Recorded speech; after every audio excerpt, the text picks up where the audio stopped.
Hello guys, ചെമ്പനീർ പൂവിൻ്റെ ഇന്നത്തെ episode റിവ്യൂയിലേക്ക് സ്വാഗതം. ഈ റിവ്യൂ ഇഷ്ടപ്പെടുകയാണെങ്കിൽ ഒന്ന് ലൈക്ക് ചെയ്ത് സബ്സ്ക്രൈബ് ചെയ്ത് സപ്പോർട്ട് ചെയ്യണേ. സച്ചി അഭിപ്രായം പറയുന്നത് രേവതി കാരണമാണെന്നുള്ള രീതിയിലാണ് ചന്ദ്രമതി സംസാരിക്കുന്നത്. അത് കേൾക്കുമ്പോഴത്തേന് രേവതിക്കും ദേഷ്യം വരും. രേവതി ഉടനെ പറയുന്നുണ്ട്, അദ്ദേഹം പറഞ്ഞില്ല എന്താ തെറ്റ്, അദ്ദേഹം അച്ഛന് വേണ്ടിയല്ലേ സംസാരിച്ചത്, അച്ഛൻ്റെ കയ്യിൽ നിന്ന് ചേട്ടൻ മേടിച്ച കാശ് തിരിച്ചു കൊടുക്കണമെന്ന് പറയുന്നത് വലിയ തെറ്റാണോ എന്നൊക്കെ ചോദിക്കും.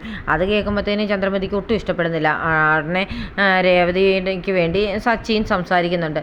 അപ്പോൾ ശ്രുതി പറയും, അതെന്തിനാ അച്ഛന് കൊടുക്കുന്നത്, എനിക്ക് കിട്ടിയ കാശല്ലേ എന്ന് പറഞ്ഞ് രവീന്ദ്രനും പറയും, വേണ്ട മോനെ, എനിക്ക് ആ കാശ് വേണ്ട, എൻ്റെ കയ്യിൽ നിന്ന് കാശ് ഇവനല്ലേ കൊണ്ട് കളഞ്ഞത്, ഇതിപ്പം ശ്രുതിയുടെ അച്ഛനും കൊടുത്ത കാശാണ്, അത് നമുക്ക് മേടിക്കുന്നത് തെറ്റല്ലേ, മോശമല്ലേ, അതുകൊണ്ട് എനിക്കതൊന്നും വേണ്ട എന്ന് പറയും. ഉടനെ ശ്രുതി പറയുന്നുണ്ട്, അച്ഛാ ഇനി അടുത്ത കാശും വരും, ഉടനെ തന്നെ 25 ലക്ഷം കൂടി ഇടുമെന്നാണ് പറഞ്ഞത്, ആകെ 50 ലക്ഷം തരാമെന്നാണ് പറഞ്ഞെന്നൊക്കെ. അപ്പോൾ ശ്രുതിയും പറയുന്നുണ്ട്, അച്ഛൻ അദ്ദേഹത്തിൻ്റെ കൂട്ടുകാരൻ്റെ കൈ കൊടുത്തിരുന്നത് 50 ലക്ഷമാണ്, ഉടനെ തന്നെ അത് കിട്ടുമെന്നൊക്കെ പറയും. ഉടനെ ശ്രുതിയും പറയും, അത് വെച്ച് ഞങ്ങളൊരു ബിസിനസ് തുടങ്ങുമെന്ന്.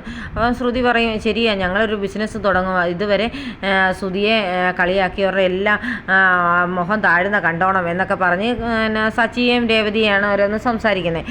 അത് കേൾക്കുമ്പോഴത്തേന് സച്ചി പറയും, അത് ശരിയാ, അവൻ ഈയിടെ പിച്ചക്കാരുടെ വേഷത്തിൽ പോയിരുന്ന് പിച്ച തെണ്ടിയപ്പോഴും ഞങ്ങളുടെ മുഖം ഉയർന്നു തന്നെയാണോ നിന്നതെന്നൊക്കെ ചോദിക്കുമ്പോഴത്തേന് ആകെ ചമ്മുന്നുണ്ട് ശ്രുതി. ചന്ദ്രമതിക്ക് പക്ഷേ ഭയങ്കര സന്തോഷമാണ് കേട്ടോ. എന്നിട്ട് ശ്രുതിയെ ചെന്ന് കെട്ടിപ്പിടിക്കുകയൊക്കെ ചെയ്യുന്നുണ്ട്. എന്നിട്ട് പറയും, എൻ്റെ പൊന്നു മോളെ, നിൻ്റെ അച്ഛൻ ഇങ്ങനെ കാശൊക്കെ തരുമെന്ന് എനിക്ക് അറിയാമായിരുന്നു, എന്നാലും ഞാൻ നിനക്കിങ്ങനെ ഒരു അച്ഛനുണ്ടോ എന്ന് പോലും സംശയിച്ച് പോയി എന്നൊക്കെ പറയുമ്പോഴത്തേന് ശ്രുതി അങ്ങ് നിന്ന് സന്തോഷിച്ചിരിക്കുകയാണ്. അന്നേരം വർഷ വന്ന് ശ്രുതിയോട് പറയുന്നുണ്ട്, നിങ്ങൾ എന്തായാലും ഒരു ബിസിനസ്സൊക്കെ തുടങ്ങില്ല, അഡ്വാൻസ് ആയിട്ട് കൺഗ്രാജുലേഷൻ എന്നൊക്കെ പറയും. അത് കേൾക്കുമ്പോഴത്തേന് ചന്ദ്രമതി പറയും, കണ്ടോ, നിനക്ക് വിവരവും വിദ്യാഭ്യാസവും ഉണ്ട്, അതുകൊണ്ട് നീ വലിയ വീട്ടിൽ നിന്ന് വന്ന പെൺകുട്ടി ആയതുകൊണ്ടാണ് നീ ഇങ്ങനെയൊക്കെ പെരുമാറിയത്, ബാക്കിയുള്ളവരൊക്കെ അസൂയ കാരണമായിരിക്കും മിണ്ടാതിരുന്നെന്നൊക്കെ പറയും. ഉടനെ സച്ചി പറയും, രേവതി നിന്നെ ഉദ്ദേശിച്ചെന്ന്. ഉടനെ രേവതി പറയുന്നുണ്ട്, എനിക്ക് ഇങ്ങനെയൊന്നും പറയാൻ അറിയത്തില്ല, പക്ഷേ നിങ്ങളൊരു ബിസിനസ് തുടങ്ങുകയാണെങ്കിൽ അത് നാൾക്ക് നാൾ ഉയരട്ടെ എന്ന് ദൈവത്തോട് ഞാൻ പ്രാർത്ഥിക്കാം എന്ന് മാത്രമേ എനിക്ക് പറയാൻ അറിയത്തുള്ളൂ എന്ന് പറയുന്നുണ്ടേ. ചന്ദ്രമതി പറയുന്നുണ്ട്, അങ്ങനെയൊക്കെ മതി ഇനി പറഞ്ഞത്, നീ പോയി ആഹാരം എടുത്ത് വെക്ക് എന്ന് പറയുന്ന ഉടനെ എല്ലാവർക്കും ഉള്ള ആഹാരം ജ്യൂസൊക്കെ എടുത്ത് കൊടുക്കുന്നൊക്കെ പറയുമ്പോഴത്തേന് സച്ചി പറയും, വേണ്ട രേവതി, ഇവർക്കിപ്പം ജ്യൂസൊന്നും കുടിക്കാൻ പറ്റത്തില്ല, കാരണം വ്രതത്തിലല്ലേ എന്ന് പറയുന്ന ഉടനെ ആകെ അങ്ങ് വല്ലാതാകുന്നുണ്ട് ശ്രുതി. ഉടനെ ചന്ദ്രമതി പറയും, അതൊന്നും സാരമില്ല, ജ്യൂസ് കുടിച്ചാൽ കുഴപ്പമൊന്നുമില്ലെന്ന് പറഞ്ഞ ഉടനെ തന്നെ ചന്ദ്രമതി ജ്യൂസ് എടുത്തുകൊണ്ട് ഇവർക്ക് കൊടുക്കുകയാണ്. സച്ചി ഉടനെ ശ്രുതിയെ വിളിച്ച് മാറ്റി നിർത്തി ചോദിക്കുന്നുണ്ട്, എടാ നിൻ്റെ അമ്മായി അപ്പം നിൻ്റെ അക്കൗണ്ടിലോട്ടാണോ അതോ അവളുടെ അക്കൗണ്ടിലോട്ടാണോ കാശിട്ട് തന്നെന്ന്. ഉടനെ ആകെ വെപ്രാളമാകുന്നുണ്ട് ശ്രുതിക്ക് കേട്ടോ. ശ്രുതി ഉടനെ പറയും, എൻ്റെ അക്കൗണ്ടിലോട്ടാണ്.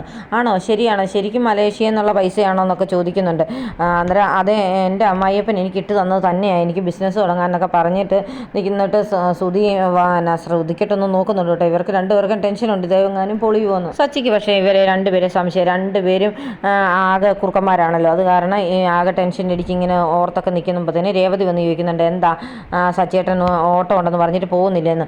എന്നാലും അവർക്ക് ആ കാശ് കിട്ടിയത് എങ്ങനെയാണെന്ന് അറിയത്തില്ലല്ലോ, ഇത് ശരിക്കും മലേഷ്യ എന്ന് അവളുടെ അച്ഛനൊന്നും കൊടുത്തതല്ല, വേറെ എന്തോ ഉടായിപ്പാണ് ഈ പരിപാടി, ഞാനത് കണ്ടെത്തും എന്നൊക്കെ പറയും. അന്നേരത്തേന് ഉടനെ രേവതി പറയും, അതൊന്നും നമുക്ക് ശ്രദ്ധിക്കേണ്ട ആവശ്യമില്ല, അത് അവളുടെ അച്ഛൻ അവൾക്ക് കൊടുത്ത കാശല്ലേ, അവരെന്തെങ്കിലും ചെയ്തോട്ടെ, നമ്മളത് ശ്രദ്ധിക്കേണ്ട ആവശ്യമേ ഇല്ല, സച്ചേട്ടൻ അതിനകത്ത് ഇടപെടാനൊന്നും പോകണ്ടെന്ന് പറയും. അതെങ്ങനെയാണ് ശരിയാന്ന്, അച്ഛൻ്റെ 50 ലക്ഷം അടിച്ചു മാറ്റിക്കൊണ്ട് പോയവനവൻ, അതുകൊണ്ട് ആ കാശ് എങ്ങനെയും കിട്ടുമോ എന്നാണ് നമുക്ക് ശ്രദ്ധിക്കേണ്ടത്, ഇതിൽ നിന്ന് എന്തെങ്കിലും ഉടായ്പുണ്ടോ നമ്മൾ തിരക്കുക തന്നെ ചെയ്യണമെന്ന് പറയും. അതൊന്നും വേണ്ട സച്ചേട്ടാ എന്ന് പറഞ്ഞ് രേവതി പറയുന്നുണ്ട്. എന്നാലും നിങ്ങളുടെ ചേട്ടൻ എന്തായാലും ഇങ്ങനൊരു ഉടായ്പ പറഞ്ഞെന്ന് പറഞ്ഞാൽ പോലും ശ്രുതി അങ്ങനെ ചെയ്യേണ്ട ആവശ്യമില്ലല്ലോ എന്ന് പറയുന്ന ഉടനെ സച്ചി പറയുന്നുണ്ട്, എൻ്റെ ചേട്ടനെ കാട്ടിലും കേടിയാ ഈ പൗഡർ ഇടത്തി, അവൾ എന്തെല്ലാം കള്ളത്തരം ഇവിടെ കാണിച്ചു വെച്ചിരിക്കുന്നത്, അതിൽ നിന്നൊക്കെ അവളും കള്ളിയാണെന്നുള്ള കാര്യം ഉറപ്പാണ്, അതുകൊണ്ട് ഇതിലെന്തോ കാര്യമുണ്ട്, ഈ കാശ് നേരായ വഴിയിലൊന്നും വന്നതല്ല എന്ന് പറയും. പിന്നെ അവരെന്നാ ബാങ്ക് കൊള്ളയടിച്ചാണെന്ന് ചോദിക്കും. ഏതിന്, ഇവർ രണ്ടുപേരുടെ കൂടി ബാങ്കല്ല എന്തും കൊള്ളയടിക്കുന്ന സാധനങ്ങളാണെന്നൊക്കെ പറയുന്നുണ്ട്. എന്തായാലും സച്ചേട്ടൻ ഇത് ശ്രദ്ധിക്കാതെ പൊക്കോളാൻ പറയും. ഇങ്ങനെ എല്ലാവരുടെ കാര്യത്തിലും ഇടപെടുന്നതുകൊണ്ടാണ് എല്ലാവർക്കും ഇങ്ങനെ ദേഷ്യക്കാരനാണെന്നുള്ള ഭാവം വരുന്നത്, ഒന്നിനകത്തും ഇടപെടരുത് എന്നൊക്കെ പറയുന്നുണ്ട്. ഞാൻ നീ പറയുന്നതല്ലാതെ ഞാനൊന്നും ചെയ്യാറില്ലല്ലോ എന്നൊക്കെ പറയും. എന്നാലും ദേഷ്യം ഇച്ചിരി കൂടുതലാണെന്ന് പറയും. എനിക്ക് ദേഷ്യം മാത്രമല്ല മറ്റു പലതും തോന്നാറുണ്ടെന്നൊക്കെ പറഞ്ഞ് രേവതി എങ്ങനെ പിടിക്കാനൊക്കെ വരുന്നുണ്ട്. അപ്പോൾ രേവതി പറയും, അതിനൊക്കെ ഒരു സമയമുണ്ട്, എല്ലാത്തിനും ഓരോ സമയമുണ്ട് കേട്ടോ, അല്ലാതെ ചുമ്മാ തോന്നുമ്പോൾ ഓരോന്ന് ചെയ്യല്ല ചെയ്യണ്ടേ എന്നൊക്കെ പറഞ്ഞ് രേവതി സച്ചിയെ ഇങ്ങനെ തള്ളി വിടുന്നുണ്ട്. രേവതി അകത്തേക്ക് പോകുമ്പോൾ സച്ചി നിന്ന് ഇങ്ങനെ മനസ്സിലോർക്കുന്നുണ്ട്, എന്തായാലും ഇതിലെന്തോ കള്ളക്കളിയുണ്ട്, അത് ഞാൻ ഏതറ്റം വരെ പോയിട്ടാണെങ്കിലും കണ്ടെത്തുക തന്നെ ചെയ്യുമെന്നൊക്കെ. പിന്നീട് വൈകുന്നേരം എല്ലാവരുടെ കൂടി ഫുഡ് കഴിക്കാനിരിക്കുന്ന സമയമാണെന്ന് തോന്നുന്നു. അപ്പോൾ ഫുഡ് എടുത്ത് വെച്ചിട്ട് രേവതിയോട് വർഷ ചോദിക്കുന്നുണ്ട്, എന്താ ഏട്ടത്തി ഇന്നത്തെ സ്പെഷ്യലെന്ന്. അപ്പോൾ മുട്ടക്കറിയാന്ന് പറയുന്നുണ്ട്. എന്തായാലും കൊള്ളാമെന്ന് പറയുമ്പോഴത്തേനുടനെ സച്ചി വർഷയും ശ്രീകാന്തും എല്ലാവരും ഇരിപ്പുണ്ട്. അന്നേരത്തേനുടനെ ചന്ദ്രമതി ചോദിക്കും, ശ്രുതിയും വിളിച്ചില്ലെന്ന് ചോദിക്കും. അവർ വിളിച്ചായിരുന്നു, അവർ വന്നില്ലെന്ന് പറയും. അല്ലെങ്കിൽ നീ നല്ലതായിട്ടൊന്നും വിളിക്കത്തില്ല, ഞാൻ വിളിച്ചോളാം എന്ന് പറഞ്ഞ് ശ്രുതിമോളെ ശ്രുതി വന്ന് കഴിക്കുക ആഹാരം എന്നൊക്കെ പറഞ്ഞ് വിളിച്ച് വരുത്തുന്നുണ്ട്. അപ്പോൾ ഇവർക്കെല്ലാം അങ്ങ് ചിരി വരുന്നുണ്ട്.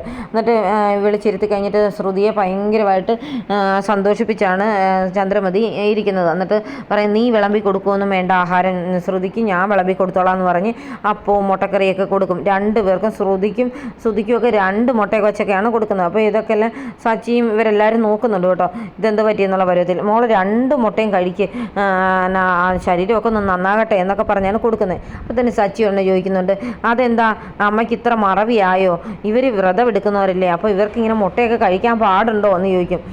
കഞ്ഞിയല്ലേ കുടിക്കാൻ പറ്റത്തുള്ളൂ എന്ന് പറയും. അത് കേൾക്കുമ്പോഴത്തേക്ക് ചന്ദ്രമതി അങ്ങ് വല്ലതാകുന്നുണ്ട്.